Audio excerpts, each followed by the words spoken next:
अस्सलाम वालेकुम दोस्तों, क्या हाल चल रहा है। नेशनल डे के हवाले से औरतों की रेस होगी, रनिंग और साइकिलिंग। रनिंग 1.5 किलोमीटर की है, साइकिलिंग जो है 5 किलोमीटर की है।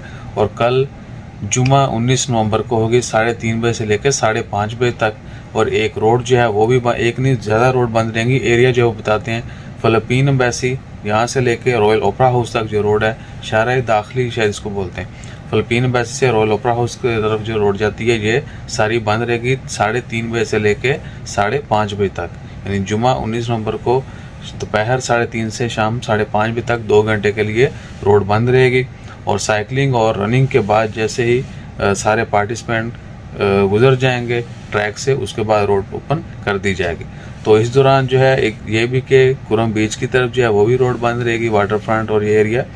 तो आपने या तो पहले से आपने बीच पे चले जाना है, क्योंकि बहुत सारे लोग बीच पे आते हैं शाम के वक्त, तो हो सकता है उनको कुछ मुश्किलात हों क्योंकि रोड तो बंद होगी।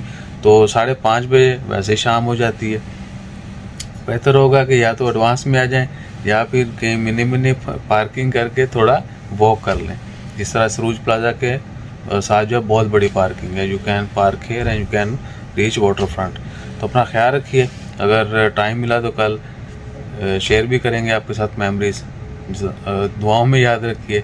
जज़ाकल्लाह, अल्लाह हाफिज़। और 2-3 वीडियोज़ में बेहतरीन परफॉर्मेंस नहीं, वैसे तो हम वीडियो ऐसे ही बनाते हैं, बहुत अच्छी नहीं बनाते, लेकिन कल सफ़र की वजह से जो है ना थोड़ी तबीयत ख़राब है, नींद भी आ रही, लेकिन दिहाड़ी लाजमी है, मजदूरी जड़ी है वो लाजमी है। तो अपना ख्याल रखिए और हर हाल में बर्दाश्त करने का शुक्रिया।